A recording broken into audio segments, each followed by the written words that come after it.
Olá, começando aqui pela TV Capital Canal 32, também pela NET Canal 23 e para vocês que nos acompanham pela internet em todo o mundo, né, pelo site tvcapitalgoiania.com, mais uma edição especial de domingo do Jornal Argumento. Lembrando que em função do meu parceiro, meu amigo, meu mestre, Padre Jesus Flores, que tem atividades aos domingos à noite, nós estamos gravando na sexta-feira. Vamos falar sobre a situação do Brasil, né? Afinal de contas, aqui em Goiânia a situação não é boa, no Brasil não é boa, a economia não é boa e Joaquim Barbosa deixa a presidência do Supremo Tribunal Federal. O que vai acontecer, já que a cada mudança, nova cabeça, novo pensamento. Vamos falar sobre esse e outros assuntos. Em primeiro lugar, aqui cumprimentar Padre Jesus mais uma vez, muito obrigado pela presença, seja muitíssimo bem-vindo. E uma excelente entrevista, já que nós vamos falar sobre política, que é o assunto que movimenta o mundo. Obrigado pela presença, padre. Obrigado a você e um bom dia para todos. E gentilmente atendeu a nossa entrevista, a nosso pedido, né? Nós estamos recebendo aqui a visita de Vanderlan Cardoso. Até hoje é o único pré-candidato ao governo do estado de Goiás, já que Marconi Perillo nega, o PMDB ainda não tem seus candidatos e outros partidos ainda não têm. Doutor Vanderlan, muito obrigado por atender ao nosso convite e seja muitíssimo bem-vindo. Eu que agradeço essa oportunidade de estar aqui com vocês, ao Padre Jesus, meus cumprimentos, e a todos os telespectadores. É uma honra estar aqui com vocês. Ok. Padre Jesus, fica à vontade. Bom dia, Vanderlan. Só lembrando que o programa ele é apresentado à noite, né? Então, e reprisado na segunda-feira. Então é bom dia, boa tarde, boa noite. É assim mesmo, televisão é assim. Vanderlan, nós estamos gravando na sexta-feira. No sábado, o seu partido vai realizar um seminário em Goiânia. Qual é a finalidade deste seminário? Padre Jesus, quando veio a rede e fez essa parceria com o PSB, ficou definido que seriam feitos esses seminários em todas as regiões do país, né? E aqui em Goiânia, esse vai ser o último, já foi feito em outras regiões, e agora vai ser feito em Goiânia, do Centro-Oeste. E a finalidade é discutir, não somente as questões nacionais, mas também do nosso estado e da nossa região, que é o Centro-Oeste, né? E ali vai ser o dia todo, a presença do Eduardo Campos, de Marina Silva, vai ter as temáticas, né? E as pessoas... Desculpa entrevistar, doutor Vanderlan, mas parece que só Marina Silva confirmou a presença. Até agora... Não, o Eduardo já confirmou a presença. Então vai ser surpresa, que a gente já vai estar antecipando. Sim, já está antecipando, né?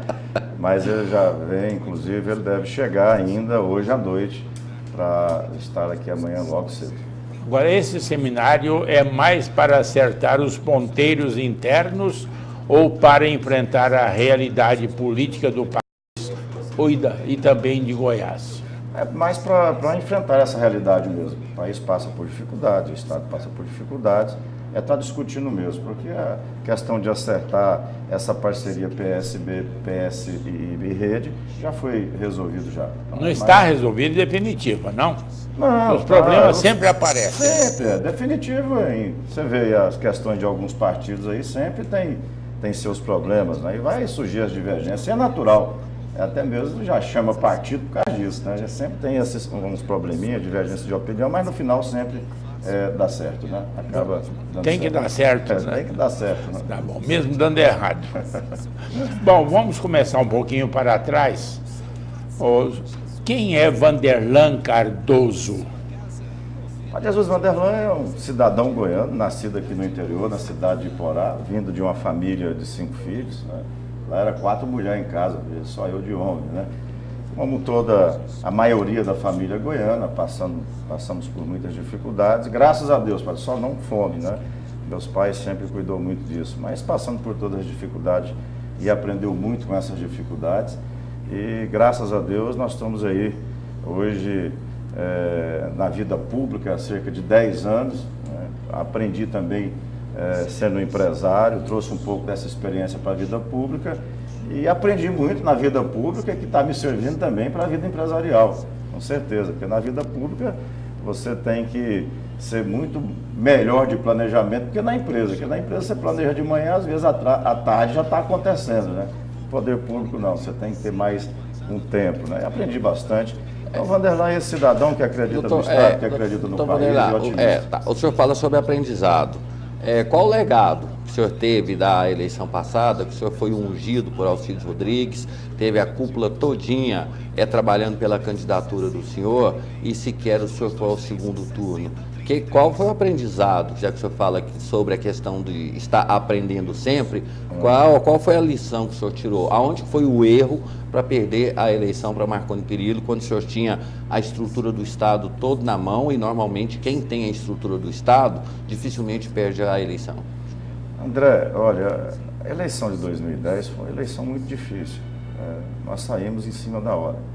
Quando você fala, olha, teve a estrutura do Estado, isso não aconteceu. Nós tínhamos o apoio do governador. Mas o senhor tinha o apoio do Braga, que era mais do que o governador, que era o primeiro-ministro. Tinha o apoio dos dois, certo? Mas o governo em si, a estrutura do governo não estava nos apoiando, estava apoiando o atual governador, certo? Porque a estrutura que foi colocada, que o governador Alcides recebeu, ela estava toda a serviço do atual governador. Então, por que o senhor aceitou ser candidato? O senhor percebeu isso? Não é que... Foi como saiu em cima da hora, né? Nós fomos percebendo isso no decorrer da campanha. Quando nós chegávamos para pedir às pessoas que estavam, até mesmo o apoio mesmo, em votos e tudo mais, e a gente via que a maioria estava fazendo de conta, que sumia, que não aparecia, né? Mas eu fui porque eu acreditava. Se você falar para mim, você foi para marcar presença, para fazer o nome? Não, eu fui porque acreditava. Tanto é que, passando por todas as dificuldades, você pega, por exemplo, Instituto de Pesquisa. Na véspera da eleição, o que me deu mais deu 8%. Abril nós tivemos quase 20%, né?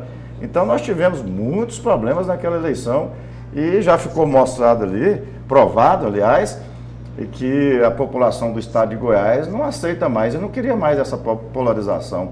Se nós tivéssemos saído tendo tempo de fazer uma pré-campanha, o resultado com certeza seria outro. Mas o marqueteiro do senhor era Juscelino Braga. Era Juscelino, ainda, Juscelino Braga.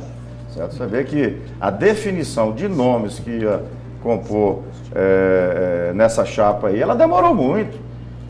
O meu nome ele foi escolhido, porque na qualitativa, o que o eleitor queria, e ali ele falava, nós queremos um candidato com esse perfil. Não é que seria o meu nome, mas o perfil que enquadrava a época era do ex-prefeito senador Canedo.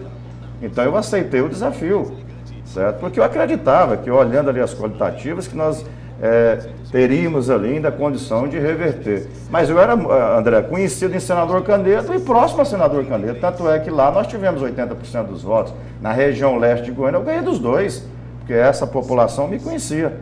Então, quando nós fomos andar e percorrer o estado... E os prefeitos que apoiam o PT, que o partido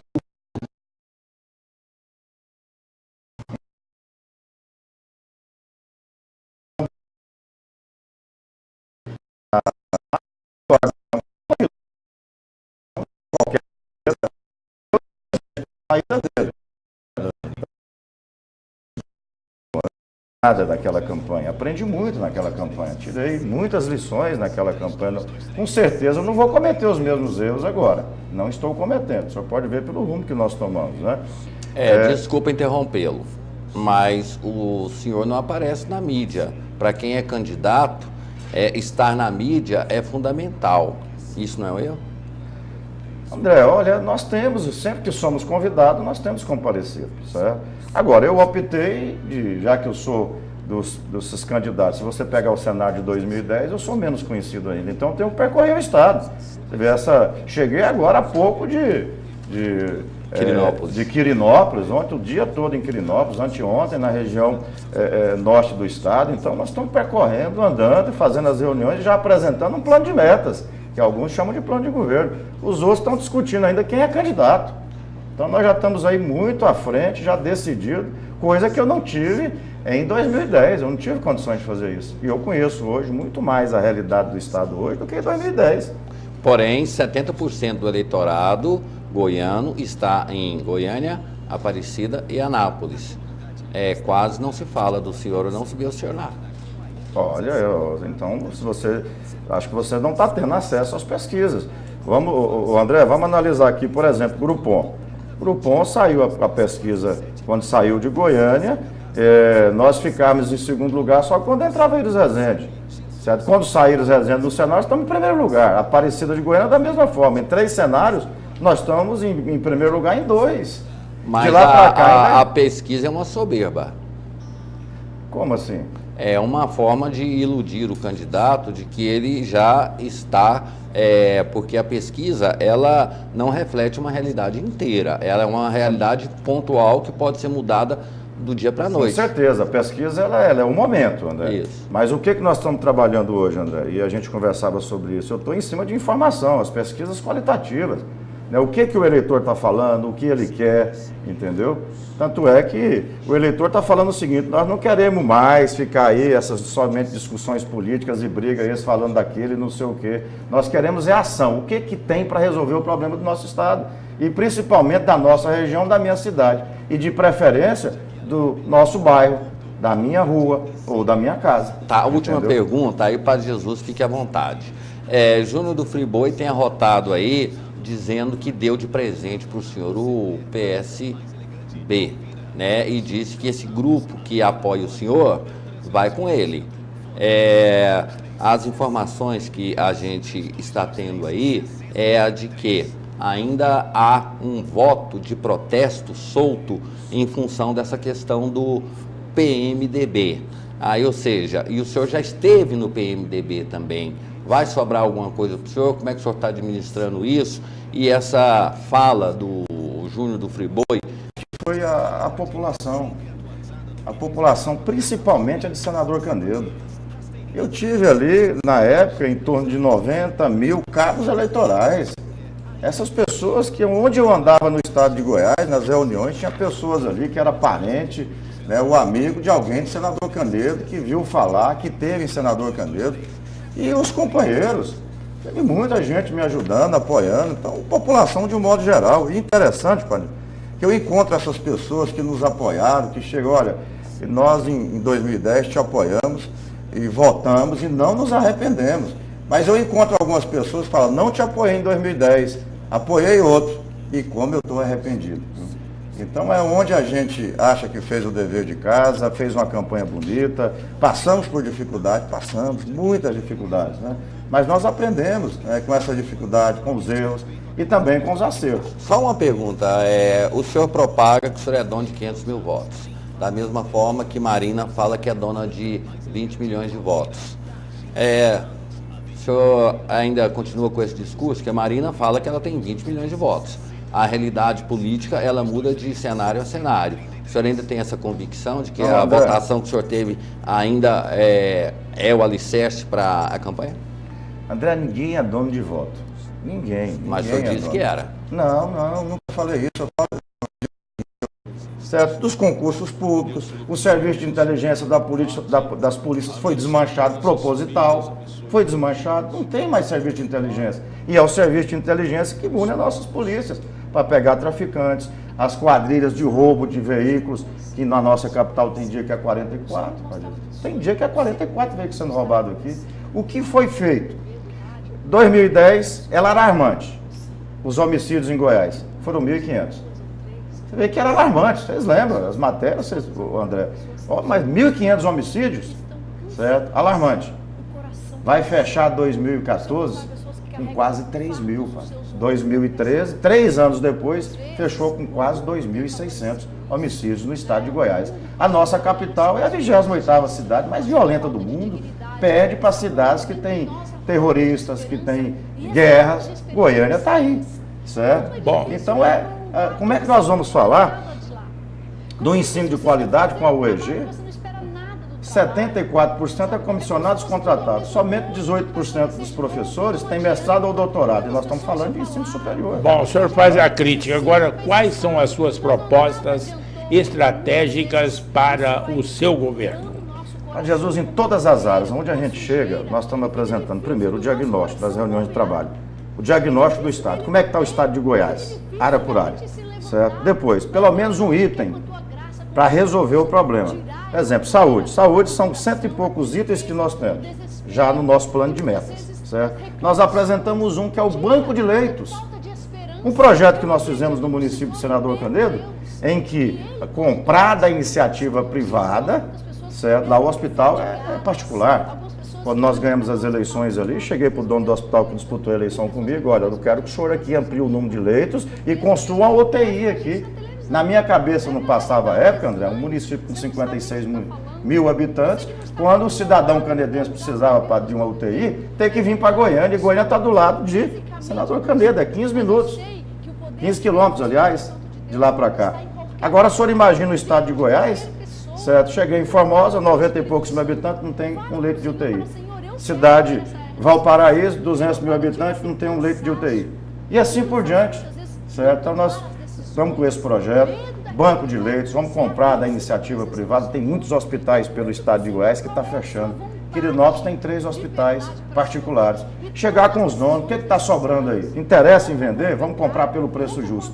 Resolver os problemas dos locais. Só um minutinho. O senhor está, desculpe a colocação, mas o senhor está colocando o senador Canedo como referência da administração do senhor. Foi um erro na campanha passada, como o Antônio Gomes está colocando Anápolis agora como plataforma de governo. Aí não fica uma campanha muito focada na prefeitura e o Estado não fica abandonado com esses projetos, com essas propostas? De jeito nenhum, André. Onde estão os problemas, André? Não, a questão da segurança, André, todos nós sabemos que foi herdada do governo Alcides Rodrigues, quando nós tivemos a maior greve da Polícia Civil. Tivemos várias greves no governo Alcides e Marconi diz que é herança maldita. André, os problemas estão aonde, André? No município. O que resolve, para nós resolvermos o problema do Estado, nós temos que resolver o problema dos municípios, André. Então, se deu certo, o modelo que foi implantado no município de Senador Canedo, ele vai dar certo lá em Porangatu, ele vai dar certo no Estado inteiro, André. Guardadas as devidas proporções. Porque o problema de saúde, educação, segurança, André, não é falta de recursos, é aplicar bem esses recursos, André. Nós provamos isso quando nós... Lá não tinha condições, não. O município rico igual o Senador Canedo não tinha um posto de saúde que prestasse, as escolas estavam caindo, interdição em posto de saúde, interdição em escolas, professor sem receber titularidade, ascensão, progressão, porque disse que não tinha dinheiro. Mas, desculpa, Padre Jesus, só uma pergunta. Todo candidato, quando vem para a televisão, ele tem a solução para tudo. Aí, quando assume o governo, não sabe quanto tem no cofre. Inclusive, um dos problemas foi o Braga, que próximo à eleição foi à Assembleia e disse que se não cortar os funcionários, o Estado ia quebrar. O senhor tem conhecimento dos cofres do Estado para saber o que o senhor está propondo é viável ou o senhor vai chorar a herança maldita? André, o grande diferencial nosso, para algumas administrações, só mais 3 minutos, seu padre, aí fica à vontade. Alguns pré-candidatos é esse daí, André. Por que nós apresentamos o diagnóstico primeiro, nas reuniões de trabalho? A situação em que se encontra o Estado. Quando nós vamos apresentar as nossas propostas no plano de metas, que alguns chamam de plano de governo, André, nós estamos falando o seguinte, o banco de leitos vai funcionar assim e assim. Primeiro a deficiência do Estado, tudo isso aí, no diagnóstico, certo? Os recursos vai vir de tal área e o custo desse projeto, desse único projeto. Quando nós apresentamos, por exemplo, para acabar com o problema das filas para fazer cirurgia de catarata, quantas pessoas tem no Estado estimado para fazer cirurgia de catarata? Qual o custo que vai ter, certo? E da onde vai vir os recursos? Mas eu garanto para você uma coisa, não é problema de recursos, é aplicar os recursos nas áreas. 12% para a saúde, com a contrapartida do governo federal e a parceria com os municípios, dá para ter uma excelente saúde. Não é ficar aí, André, assumiu aqui e vai pôr culpa no outro. O senhor sabe que 93% de toda a receita do Estado já está comprometida? André, a capacidade de recuperação do Estado certo? Quando você faz uma boa gestão com planejamento e que você compra bem, André, isso cai. Por que está comprometido, André? Esses dias atrás tá no Globo, certo? O governo do estado de Goiás comprou um determinado medicamento por quase R$13 um comprimido. São Paulo comprou por 81 centavos. Rio de Janeiro comprou por 95 centavos. Esse discurso do senhor é do Braga. Viu? Não. É do Braga. Que levou para a Secretaria da Fazenda a Secretaria André, da Saúde. Esse discurso, você pode ver que todas as vezes, inclusive com o Padre Jesus Flores, quando eu já tive com ele, eu falei, Padre Jesus, hoje nós fazemos uma saúde, não sei se o senhor lembra, de primeiro em senador. Mas agora, eu acho que é reduzir um pouco a saúde, colocar tudo em cima da compra de leitos. Como assim? É reduzir, é uma redução, porque há muitas outras áreas que têm que ser enfrentadas na questão da saúde também. Não, mas esse é um dos itens. É um dos itens que nós estamos. Nós estamos apresentando outro, quando eu falei para o senhor que é da questão de catarata, a questão de cárie, entendeu? Que é um programa para acabar com cárie no estado de Goiás, simples, com custo muito baixo, parceria com os municípios e com o governo federal. Certo? Agora, é um dos itens, o banco de leitos é um dos itens. Agora, não há um engano quando se quer concentrar tudo no município, porque há coisas que dependem de coordenação e que têm que ser realizadas em âmbito geral para depois se aplicar a cada município. Com certeza, mas vai haver essa centralização, entendeu? Aliás, nós estamos levando o governo para os municípios, para as regiões. Vai ser descentralizado, como Santa Catarina fez. Os problemas vão ter que ser discutidos nas regiões, entendeu? Não vai ser aqui o prefeito, o cidadão ter que sair lá da sua região para vir para cá, para tirar uma licença ambiental, para resolver um problema na saúde, como eu estou vendo aí no estado inteiro. Se o senhor pegar o fluxo dos cidadãos quando precisa de saúde mais complexo, é o estado inteiro vindo para onde? Para a região metropolitana, aqui na nossa capital, e região metropolitana dos municípios que investiram em saúde, certo? Quando eu falo que a hora que nós comprarmos parte desse serviço da iniciativa privada é porque está sobrando. Alguns hospitais estão fechando. Comprar pelo preço justo, o Padre Jesus. Então não é centralizar no município, isso aí tem que ter uma coordenação. Que o senhor vai Estado fazer? Tem que ser o órgão que vai gerir, porque senão vira bagunça. Tá, o que o senhor vai fazer com as OS? OS, eu não sou contra a terceirização, André. Tanto é que eu estou falando de terceirização. Sim, mas na saúde e no órgão público. Eu sou contra a forma que fizeram com as OS. Que contratou as OS, não tem ninguém fiscalizando. Quem está fiscalizando? As OS. Para mim foi uma maneira que arrumaram de transferir, certo? A compra de medicamentos sem passar por licitação. Por isso que está acontecendo isso daí, André. Certo?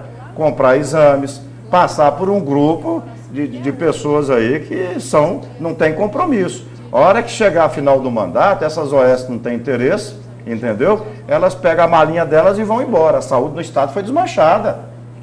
Foi desmanchada, André. As pessoas que estavam na saúde, por exemplo, uma enfermeira formada, que ganha no estado aí, dependendo do tempo de serviço, 6, 7 até 8 mil reais, a OS pegou, colocou ela à disposição do estado, mandou para o estado e contratou uma técnica de enfermagem para o lugar dela, ganhando entre R$1.000 a R$1.200.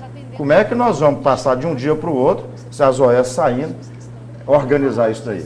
Como certo? Que o senhor resumiria essa estratégia de plano de governo em 3 prioridades? A prioridade principal, isso que eu falo para o senhor, certo? E é onde a gente tem ido, né? É você trabalhar com gestão, planejamento, focando as prioridades.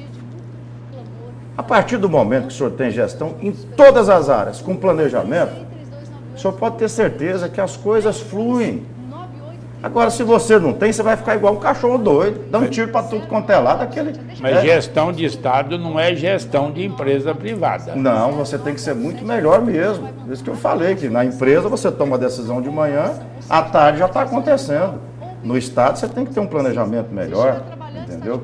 Para poder as coisas chegarem a tempo e não faltar. Eu lembro que Padre Jesus Flores uma vez entrevistou Delfim Neto e ele disse que planejamento é uma forma de você... como é que é, Padre, que ele disse? Que gastar um dinheiro que você não tem ou fazer o planejamento com o dinheiro que você já gastou. Eu não sei bem se é isso, não. Delfim Neto é muito respeitado no país inteiro, no mundo inteiro. Né? Não sei bem se é isso, não. Eu sei que na minha empresa eu trabalho com 5 anos, 8 anos para frente, de planejamento. Certo? As coisas saem como planejado 100%? Não. Às vezes o que a gente planeja, por exemplo, se eu planejo X de venda, para daqui 5 anos, o crescimento, linhas de produção, abrir mais praças, isso e aquilo, pode ser que vá além disso, como pode ser também que fique um pouco abaixo disso. Mas nós temos um horizonte, coisa que no Estado nós não temos. Onde é que nós queremos chegar na nossa educação? Índice de IDEB. Onde é que nós queremos chegar com as nossas escolas? Escola tempo integral. As que estão aí é tempo integral? As que passaram? Ou depósito de alunos?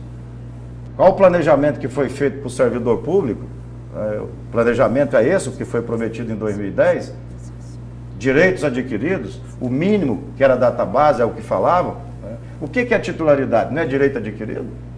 Só uma pergunta, o senhor acredita que vai sair candidato do PMDB ou o senhor está já com um embate focado em Marconi Perillo?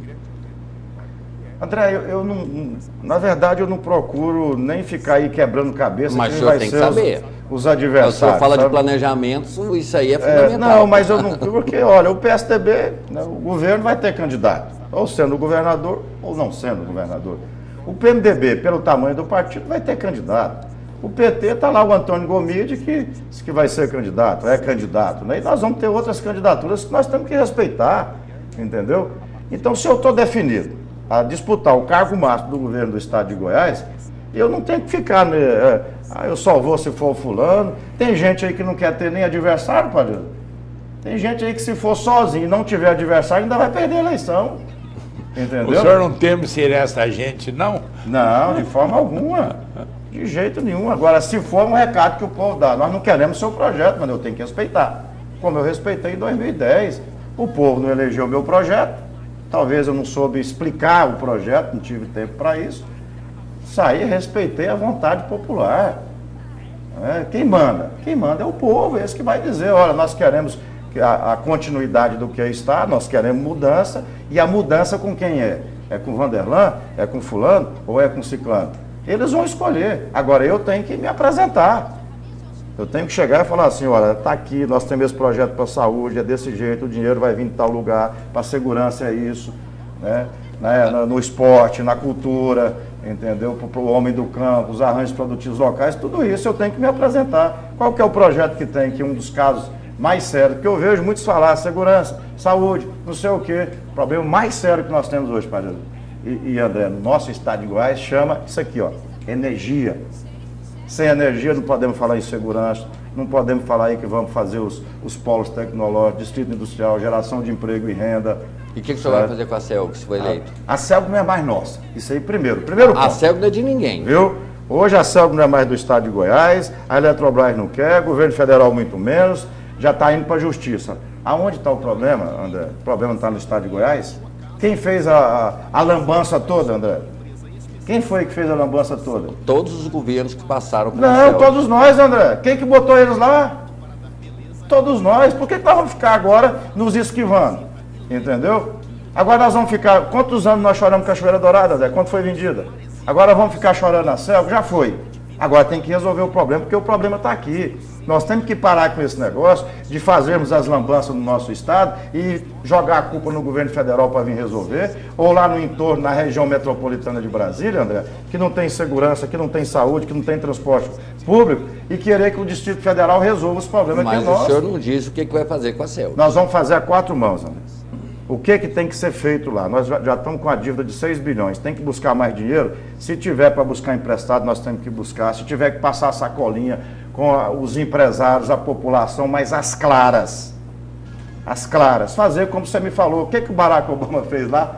Falou a verdade. A verdade. Gente, está aqui, olha. Nós estamos em condições, está aqui, está quebrado, não tem jeito. Nós temos que pôr mais tantos bilhões.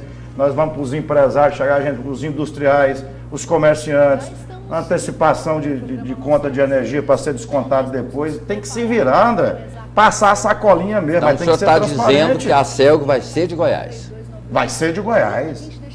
Uma empresa como essa, André, ela é bem gerida, Se tivesse feito aquela negociação de 2010, nós ficávamos com 98%, André. A CELG já estava operando no azul desde então, porque os juros era 3,5% ao ano. Hoje paga 4, 5% ao mês, porque está nos juros, nos bancos de segunda linha. Por isso que a Eletrobras não quer mais. Não tem dinheiro para pagar as dívidas que acumulou nesses 3 anos e não tem dinheiro para investir nas linhas de transmissões e nas subestações, que tem que ser feita, André. Entendeu? Agora tem que resolver o problema. E nós somos, o goiano tem uma capacidade, é trabalhador, agora nós temos que parar de ficar aí, olha, não, a culpa é do governo federal, como estão falando agora. André, quem fez a lambança toda fomos nós, chefe, não foi outro. Não, mas aí é muito fácil os políticos fazerem a lambança e jogar sobre nós. Mas quem elege os políticos? Não é porque elege porque o discurso é enganador. Pois é, no tempo de eleição então não há possibilidade de escolha. Jesus, então... Os partidos apresentam 1, 2, 3, agora escolha um deles. Eu não posso escolher outro. Padre Jesus, vamos pegar esse atual governo. Qual que foi o mecanismo que usou para gerenciar a CELG, para conduzir a CELG? Quem é que patrocinava, Padre Jesus,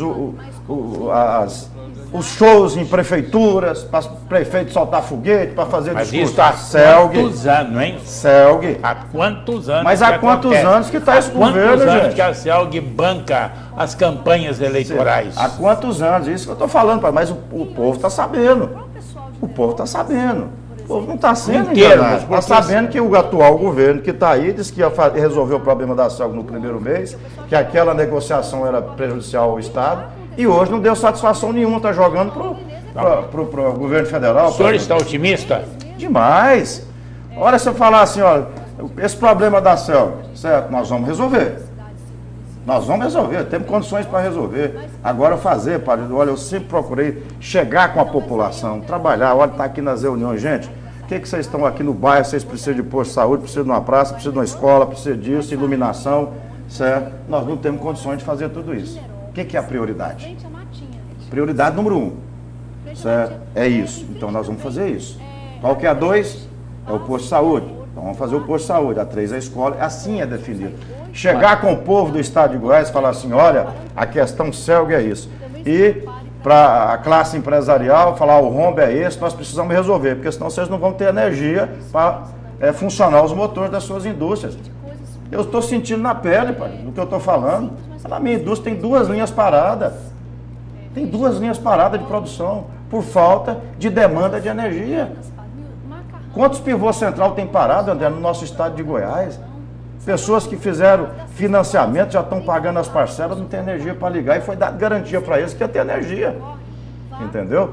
Então, quando eu falo, Padre Jesus, com relação também esse negócio de ficar, não, porque agora o problema é do governo federal, porque o problema agora do entorno é Brasília para resolver. Não, gente. O problema está no estado de Goiás. Fomos nós que criamos. O senhor vai resolver? Vamos resolver. Então, felicidade. Eu sou otimista, Padre. Sou otimista. Não está parecendo. Viu? Muito otimista. Agora eu tenho que pontuar, Padre Jesus, o que realmente está errado. O que está aparecendo. Nós não podemos tapar o sol com a peneira. Dizer que o Estado, que nós vivemos em 2 estados. O estado da propaganda, do que estão mostrando, e o estado da realidade, que a gente percorrendo no estado de Goiás. Esses são os 2 estados. Doutor Vanderlan Cardoso, obrigado. O senhor retornará aqui. Faremos entrevistas com os candidatos já depois do período já em que as candidaturas fossem registradas. Mas, assim, só uma mensagem para os nossos telespectadores e, principalmente, também aquela... Já que o senhor fala que a mídia não dá muito espaço, né? Sem pedir voto, sem falar nada... Mais uns 30 segundinhos para o senhor conversar com um cidadão de Goiás. Não, olha, André, sempre que a gente, os espaços, sempre que nos dão, a gente procura preencher, né? Não é que a mídia não nos dá espaço, está dando espaço sim, a gente, tanto é que eu estou aqui com vocês, né? É porque vocês estão me dando esse espaço, né? Mas a mensagem que eu deixo é de otimismo. Eu sou um otimista, gente. Está aí alguns problemas, tá? Mas nós vamos resolver. O Estado é maior do que tudo isso, tanto é que estão, para quantos anos estão tentando acabar com o nosso Estado e não conseguem acabar, né? Estão vendendo as nossas empresas. Você vê agora, a Saneag é a bola da vez, estão acabando com a Saneag. O CELG já foi passou para Saneago, mesmo modus operandi. Quem está financiando, André, os shows agora não é mais a Selva, porque quebrou, agora é a Saneago, entendeu? Então eu sou um otimista, certo? Nós estamos trabalhando há muitos meses, já esse plano de metas para apresentar o estado de Goiás, né?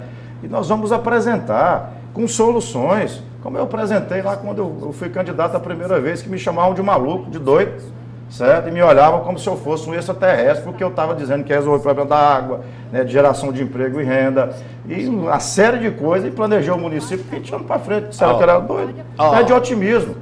Ok, o Padre Jesus, ele repetiu um gesto aqui que eu estava com saudade, né? Quando sempre terminava uma entrevista, o Padre Jesus, cordialmente, ele apertava a mão dos entrevistados, e desculpa, padre, eu ter feito atropelado isso. O senhor poderia, por gentileza, repetir esse gesto que marcou na televisão, né? Uma forma de agradecer, de respeitar e principalmente essa forma de que estamos aqui discutindo ideologia, né? E não um contra o outro, saídas para o Brasil, o Estado e para o cidadão. E esse gesto fraterno do Padre Jesus... Então, muito obrigado. Obrigado, Padre Jesus. Ok, vamos para um breve intervalo comercial e depois muitas coisas acontecendo aqui no Brasil, acontecendo em Goiânia, acontecendo em Goiás, né?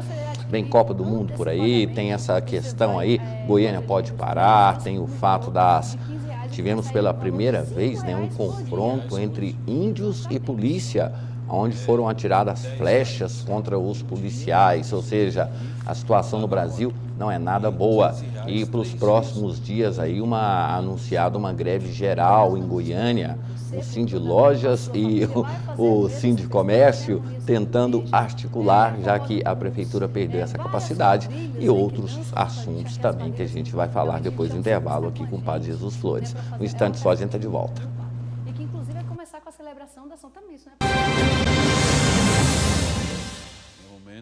De buscar esta De volta com o Jornal Argumento aqui pela TV Capital Canal 32, também pela NET Canal 21 e também pela internet tvcapitalgoiania.com. Pode nos acompanhar nesse especial de final de semana, né? E o assunto que mais tem mobilizado a opinião, pelo menos os políticos, né, já que o Supremo Tribunal Federal é o órgão máximo, né, do judiciário e por ele passam todas as decisões, foi anunciado a saída de Joaquim Barbosa, Lewandowski deve assumir ali o mandato e meu amigo Padre Jesus, nós tivemos aqui os discursos do Joaquim Barbosa de saída e também dos outros ministros, porque primeiro vamos ver aí o discurso do Joaquim Barbosa ao deixar aí anunciar a aposentadoria precoce, né? Vamos ver aí. Uma ação de ordem pessoal a trazer é que eu decidi me afastar do Supremo Tribunal Federal no final deste semestre, no final de junho. Afasto-me não apenas da presidência, mas do cargo de ministro. Requererei, portanto, o meu afastamento do serviço público após quase 41 anos. Tive a felicidade, a satisfação e a alegria de compor esta corte no que é talvez o seu momento mais fecundo, de maior criatividade e de importância no cenário político institucional do nosso país. Sinto-me deveras honrado de ter feito parte deste colegiado e de ter convivido com diversas composições e, evidentemente, com a atual composição. Okay. Padre Jesus, e aí, como é que a leitura que o senhor faz desse fato? Bom, é uma decisão pessoal do ministro Joaquim Barbosa, chegou onde chegou pelo mérito próprio, pelo trabalho e dedicação da sua vida, pela competência com que enfrentou os diversos encargos durante a sua caminhada de promotor de justiça e depois aí no Supremo Tribunal Federal.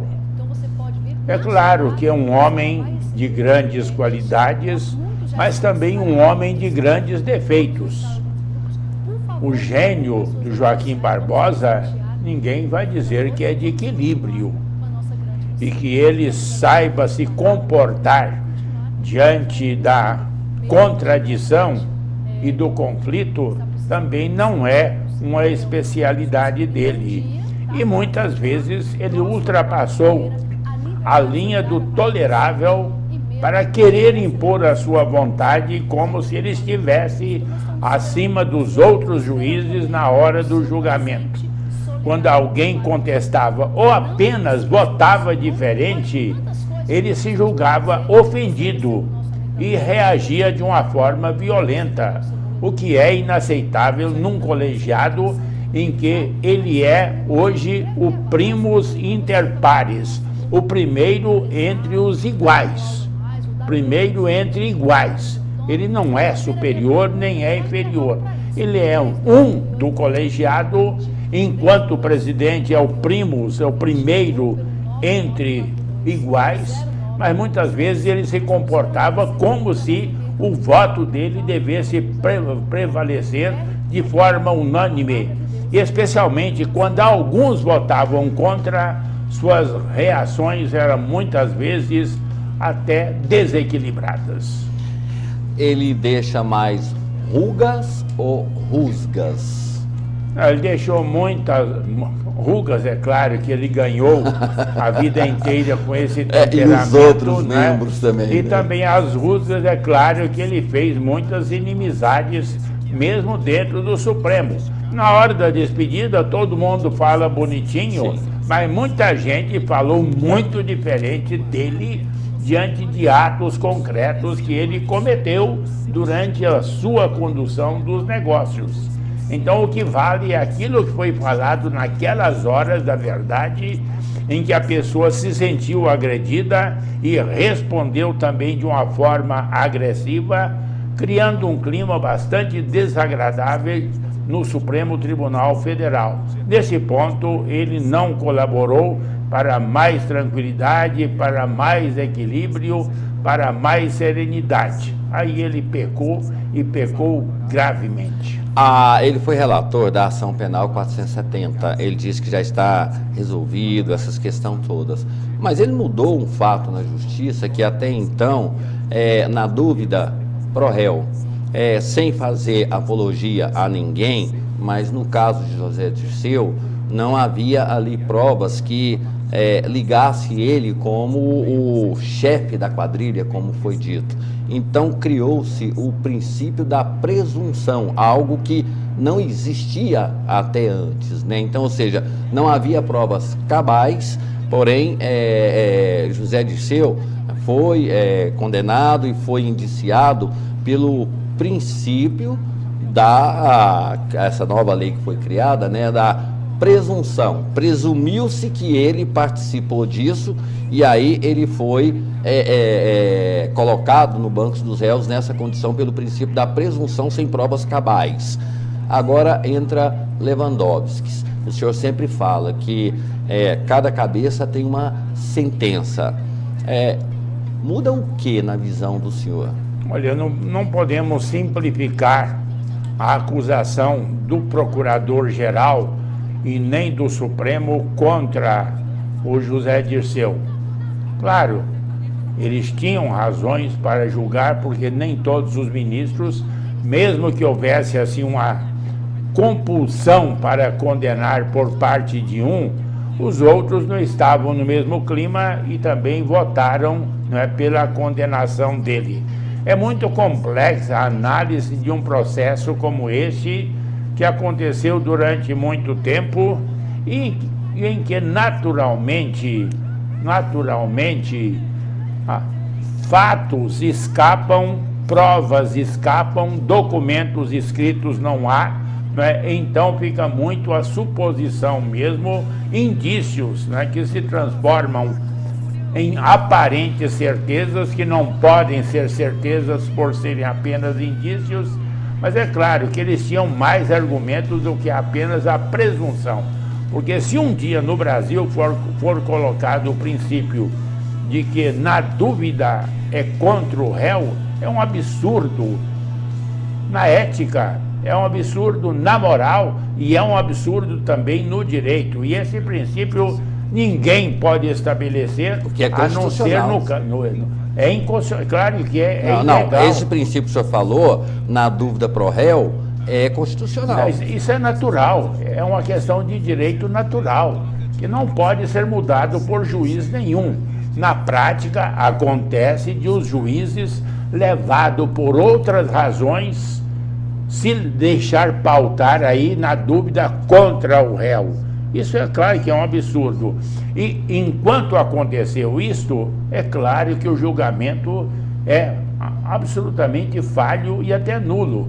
A história vai dizer e fazer um julgamento adequado sobre esse julgamento quando as paixões cessarem, quando se debruçarem sobre os processos com toda a tranquilidade que o tempo permite, então nós teremos um julgamento definitivo sobre o julgamento da ação 470, o mensalão.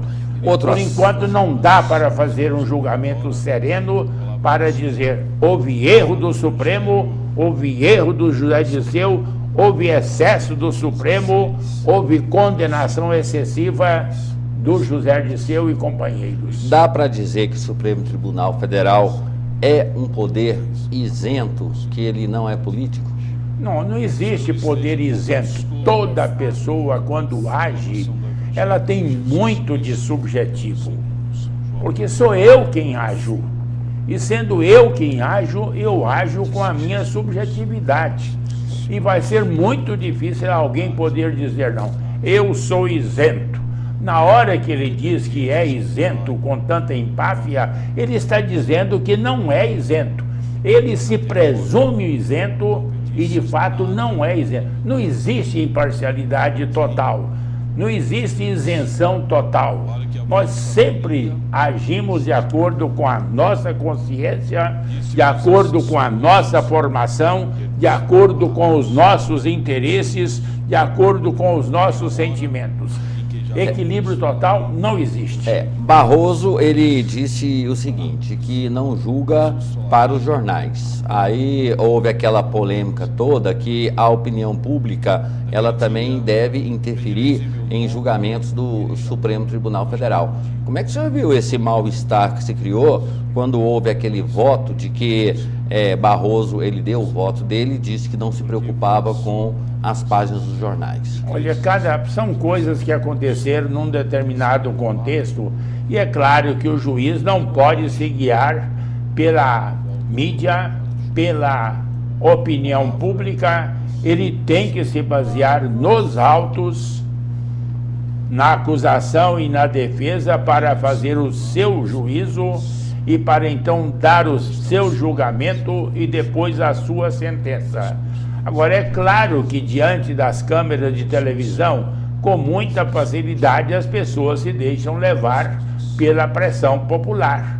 Porque praticamente para a grande imprensa brasileira só havia uma solução possível para que o juiz fosse coerente e não fosse desonesto. Era condenação radical de todo mundo em todos os itens.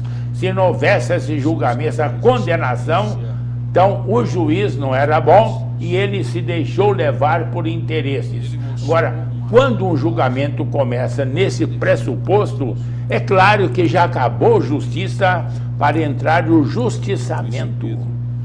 Houve uma declaração de Gilmar Mendes dizendo que a primeira instância do judiciário, ela tem uma capacidade muito maior de resolver o problema.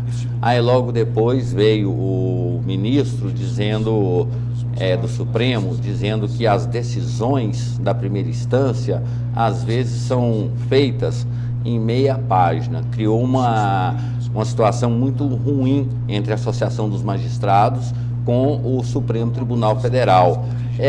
Será que agora vai voltar a paz? O perfil do Lewandowski, como é que o senhor vê o perfil do presidente que assume? Olha, ninguém pode garantir que uma simples mudança de presidente vai alterar o comportamento de um colegiado que é de 11 pessoas e de toda a infraestrutura que dá suporte para o trabalho deles.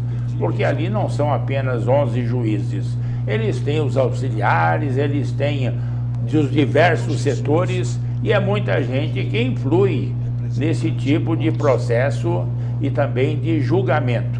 Agora, é claro que ele é uma pessoa mais serena.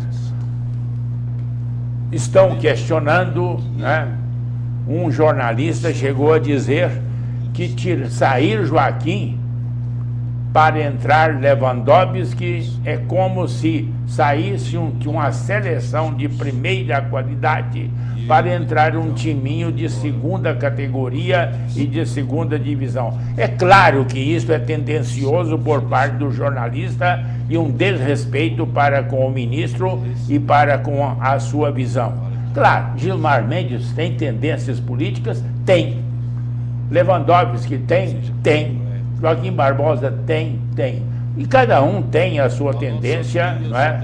Porque até de espantar a forma agressiva e violenta como Joaquim levou todo esse processo.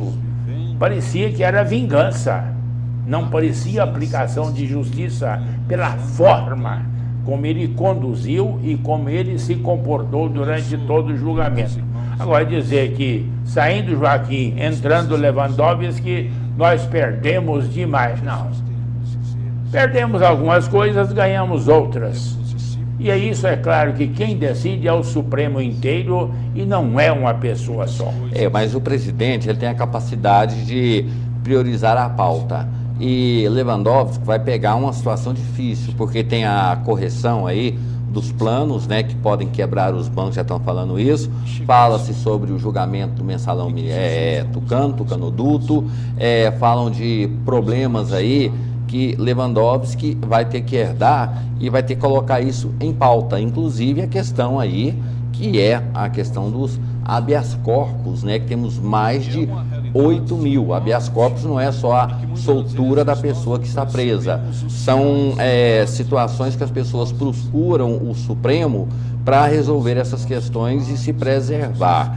E aí, como é que Lewandowski vai ganhar esse presente? Ele não pode entrar na presidência sobre a ameaça da sombra de Joaquim Barbosa. Ele, Lewandowski, tem que entrar para a presidência com a identidade dele, com a personalidade dele, com as capacidades e defeitos dele. E a partir daí organizar o trabalho, que tem naturalmente a influência dos outros ministros. É o presidente que faz a pauta, mas não é só o presidente. Há um consenso. Por que a ação 470 passou na frente da ação do mensalão de Minas? Por quê? Por quê? Foi só pelo Joaquim? Não. Foi o Supremo que quis assim. Foi uma decisão do colegiado. Então ele não pode entrar, né, refém de Joaquim Barbosa. Ele tem que entrar com ele, com a sua identidade e com a sua liberdade de agir. Padre, agora não é o senhor que vai falar, sou eu que vou falar. Tribunal de Contas dos Municípios, Tribunal de Contas do Estado e esses órgãos, assim, quando o presidente, há um rodízio, quando o presidente assume, ele tem uma gratificação muito boa e acaba renunciando para preservar essa aposentadoria com esses valores. Nós tivemos aqui em Goiânia o presidente do Tribunal de Contas que pediu aposentadoria quando assumiu a presidência por labirintite e foi aposentado e teve o salário incorporado com a gratificação e foi aposentado o presidente porque tinha labirintite. Esse jogo, padre. Bom, agora aí depende muito de cada um. Não vou julgar isto do Joaquim Barbosa, porque ele tinha 11 anos ainda de exercício do mandato. Não ele vou tem julgar, 59 anos, teria mais... Ele tinha 11 anos ainda de mandato no Supremo Tribunal. Tiramos completamente. Agora, se acontece caso concreto de uma pessoa que ainda não tem idade e nem tempo de serviço para aposentar, e se aposenta logo que fica presidente, é claro que, né, como, né, por invalidez, é claro que é jogada, e por labirintite você tinha que renunciar, eu tinha que renunciar, quase todo mundo, depois de certa idade, tem que renunciar. Mas tem que virar presidente porque primeiro. Todos nós, né, a partir de certa idade, temos o problema de labirintite. Ok. Eu não sei se o intervalo vai ser agora, mas, assim, eu tenho uma matéria aqui, padre, que nós fizemos sobre o Conselho Tutelar. E tem a fala aqui de um conselheiro que mostra uma outra realidade do Brasil, né? Porque nós temos um país com leis maravilhosas, perfeitas, mas elas são utilizadas os direitos, mas a obrigação, ela quase não existe, porque a fiscalização ou suporte para isso não existe. Dá para apresentar agora ou vamos para o intervalo comercial? Como é que vamos fazer? Para acabar o programa, 5 minutos? Então vamos rapidamente, só a entrevista, só a fala do presidente aí, do conselheiro tutelar, porque ele dá uma lição de moral, Padre Jesus. Igual o caso daquela senhora que fez aquele discurso, o conselheiro tutelar também, ele tem essa capacidade de falar isso. Se o pessoal estiver aí com a matéria pronta, né, vamos mostrar, ou se não estiver, né, vamos tocar adiante aqui para falar. Tá aí, Padre Jesus, vamos prestar atenção no que ele fala, solta aí. Atualmente, de acordo com a Lei 8.069, que é o Estatuto da Criança e Adolescente, está acontecendo um dos maiores descasos com o Conselho Tutelar, que é o órgão guardião dos direitos da criança e do adolescente, e que o atual prefeito de Goiânia, que tem por obrigação, pela lei federal, ele é obrigado a dar toda a estrutura para o conselho funcionar, mas como vocês estão vendo aí, né, só falta ele, o prefeito, entrar de greve, porque o restante está tudo entrando em greve. Mas como é um órgão permanente, a gente aqui mesmo com pouca estrutura continua atendendo as famílias que estão aí com seus filhos envolvidos com droga, no mundo da criminalidade, por falta de quê? Por falta desta lei aqui ser cumprida, o lado bom dela, que muita gente discrimina o ECA, porque fala que passa a mão na cabeça de menores que estão cometendo atos infracionais. Mas a verdade não é isso. A verdade é que se esse lado bom do ECA funcionar, acho que 50% dos adolescentes não estariam hoje entrando no mundo das drogas, no mundo da criminalidade. Mas por quê? As políticas públicas existem, mas não funcionam. Agora, nesse exato momento, o telefone nosso aqui está interrompido ali, já tem quase 5 dias. Tem Conselho Tutelar da região leste de Goiânia, que está há mais de 3 meses sem energia elétrica. O Conselho Tutelar da região norte e o leste também já estão com mais de anos sem pagar aluguel. O prefeito, além disso, é caloteiro também, não paga, né? E outra, eu vou falar uma coisa aqui, que a pessoa fala que eu sou polêmico, sou verdadeiro. O país nosso, eu acho que a Constituição passou por fora, passou por Mato Grosso e foi embora, não passou aqui não. E as autoridades aqui também andam todas omissas, porque o prefeito e o governador do estado de Goiás também, eles fazem o que querem, mas como tem brecha demais na lei, que é da época da onça a lei, e hoje em dia nós já temos aqui a tecnologia chegando, né? Hoje aqui você digita aqui, você vê qualquer coisa aqui. Então, o que está sobrando dos adolescentes? Eles acessam um celular, acessam uma lan house e já aprende tudo que não presta. As escolas estão sucateadas. Não vou falar pedagogicamente, porque os professores estão hoje com uma das maiores tarefas do Brasil e são os menos valorizados. Mas a falta de estrutura familiar está sobrando para essa escola. Aqui é várias denúncias de crianças e adolescentes cometendo atos sexuais dentro de escola, tráfico de droga, uso de droga, não respeitam professores, toda essa falta de compromisso do governo municipal de Goiânia. Quem leva o tapa na cara, porque o infante para atender criança e adolescente aqui é o conselho, os guardiões dos direitos da criança. Então, quem fica com... ninguém vai lá xingar o prefeito, ninguém vai xingar a secretária de assistência social, secretária de educação. Quem leva o tapa na cara acaba sendo os conselheiros que aqui ficam impedidos de atender a população. E com detalhe, 90% que procuram o Conselho Tutelar são famílias carentes, porque os ricos, os probleminhas deles aqui são só picuinhas mesmo, mas que a gente também resolve. Mas a população mais carente aqui, coitada, aqui fica aí à mercê da incompetência do governo aí, do município e do Estado também, que também deixa de cumprir algumas partes que cabe a ele cumprir no ECA. Padre Jesus, ali, sem energia cortada, sem telefone, sem carro, sem gasolina, sem estrutura e bebendo água de torneira, nem bebedor não tem. E aí?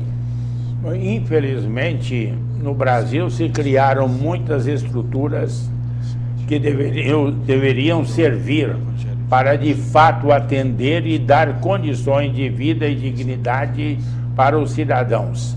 Mas acontece que não entrou ainda na cabeça de governantes que estas estruturas são muito importantes e são fundamentais para que a ação do Estado chegue até onde está o cidadão carente, até onde está a criança carente, onde está aquele que de fato precisa do Estado. Infelizmente não é um privilégio de Goiânia, é uma coisa generalizada no Brasil. O Estatuto estabelece, não se coloca em prática o Estatuto e então se apela para a mudança de lei porque o Estatuto não funciona. Quem não funciona no Brasil são as autoridades que não dão condições de as estruturas legais funcionarem devidamente. Padre Jesus, essa semana, né, lá em Brasília, muito tumulto por causa da conhecer a Copa, confronto entre índios e policiais, índios atirando flechas nos policiais. Estamos voltando no tempo, padre? Não, isso é uma luta permanente e que de fato se acentuou a partir de junho do ano passado. Esta luta se tornou muito mais forte, muito mais vigorosa. Gente que está lutando por causas verdadeiras, como é o caso dos índios, e gente que está aproveitando para na onda, conseguir seus objetivos, muitas vezes torpes. Para a gente finalizar aqui, Padre Jesus, a Goiânia, aí o prefeito tem que ir à Câmara Municipal fazer prestação de contas. Já há uma mobilização geral de que a galeria vai ser ocupada por cobradores. Seria uma audiência pública, né? Porque a prestação de contas é uma audiência pública onde o povo vai. O povo não tem espaço, porque os cobradores vão para lá. Estão tentando achar uma salinha para colocar o prefeito e conversar com os vereadores. Greve por todos os lugares. Fala-se de uma greve geral, inclusive até o Sindiloja, o Sindicomércio está convencendo o funcionalismo de que a greve não vai ter salário, vai atrapalhar a economia. Essa situação política aqui na capital. E o prefeito não aparece, não fala, não diz nada, ou seja, tudo está acontecendo. E uma coisa engraçada, ficamos nessa semana brincando de pique-esconde com a prefeitura e com a ITA, que estavam fazendo uma reunião, mas não queria a presença da imprensa. Então a gente ficava procurando onde seria essa reunião. Aonde nós vamos parar, padre, desse jeito? A situação é difícil para todos e está especialmente difícil aqui em Goiânia. Muito difícil a situação quando não se tem dinheiro para comprar material para tapar buraco, quando não se tem dinheiro para pagar o transporte, quando não se tem dinheiro para pagar os caminhões da limpeza. Claro que a situação é muito delicada. Agora, a saída, os políticos têm que achar, porque afinal, quando eles se candidataram, eles disseram que tinham solução para os problemas, e onde que está a solução que eles tinham, que agora não aparece? Responsabilidade deles, que tem que achar solução para esses problemas. Padre Jesus, última pergunta, temos mais um minuto. PMDB, o senhor acredita que sai candidato do PMDB, padre? É claro que vai sair um candidato, porque não tem nem como em Goiás, em que nós temos um dos PMDBs maiores e mais atuantes do Brasil e que já dominou por muito tempo a política de Goiás, de repente não tem nenhum candidato para concorrer. É claro que eles terão um candidato, né, e naturalmente tem que ser competitivo. Esses votos do PMDB, padre, estão virando votos de protesto, porque quando o Íris renunciou, ele disse que não aceitava negociata. Aí Júnior do Friboi renunciou, dizendo-se um empresário íntegro e honesto e não entra nessas questões. Então, ou seja, voto para Íris, que seria dado a ele, já há pessoas pensando em votar em outro. Júnior do Friboi está saindo como se fosse aquele, a pessoa mais íntegra da política, e aumenta o voto do protesto. Quem é que pode ganhar nesse processo, padre? Olha, isso vai passar. Nós temos a Copa agora e depois uma campanha eleitoral inteira. A cabeça de todo mundo vai chegar no lugar e cada um vai dar o voto de acordo com a sua convicção ou de acordo com o seu interesse. Mas essa votação como voto nulo, isso não vai acontecer por causa disso, não. O senhor acredita, já faz parte da política essas brigas. O Aécio Neves esteve com um membro da CNBB e disse que, se eleito, vai promover uma reforma política que a CNBB tanto quer. Conta a carochinha, padre? É piada, porque no Brasil não depende de presidente querer fazer reformas. Fernando Henrique quis fazer reformas, não conseguiu. Lula quis fazer reformas, não conseguiu. Dilma quis fazer reformas, não conseguiu. Reforma no Brasil depende, em primeiro lugar, do Congresso Nacional. E o Congresso Nacional trabalha de acordo com interesses muito particulares, muito grupais, de tal modo que alguém prometer, eu vou fazer. Como? Aqui não é ditadura. Ele pode propor, vai ser aceito? Dificilmente, porque se ele ganhar a eleição, ele vai ter uma fortíssima oposição. Não vai ser essa oposição que nós temos hoje, não.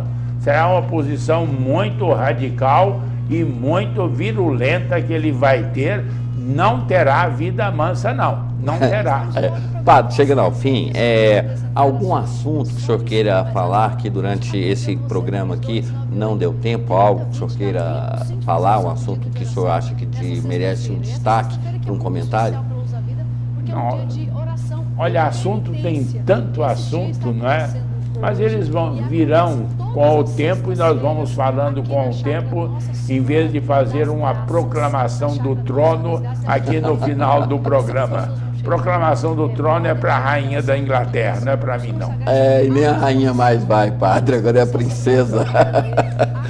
Dias melhores virão, né? Padre, mais uma vez, agradeço muito o sacrifício que o senhor faz, sair de Trindade, vir até aqui, contribuir muito, a repercussão é imensa, as pessoas estão agradecendo o retorno do senhor à televisão, porque o senhor tem uma história, né? E hoje o jornalista, ele é contador de história. Então agradeço mais uma vez por essa dedicação, sacerdote, não só na religião, mas como no jornalismo também, por estar conosco aqui pelo menos uma vez por semana, e meu sonho é todos os dias. Bom, e vamos devagar, porque eu tenho compromissos anteriores e estou fazendo isso, né, sendo possível, né? Estou prestando essa colaboração com muito gosto, mas sempre sabendo das minhas limitações. E muito obrigado pela paciência do telespectador. Eu posso fazer o gesto que o senhor sempre faz? Obrigado, é verdade do senhor. Nós estamos indo embora, a todos vocês, nosso muito obrigado. Fiquem todos com Deus e até amanhã.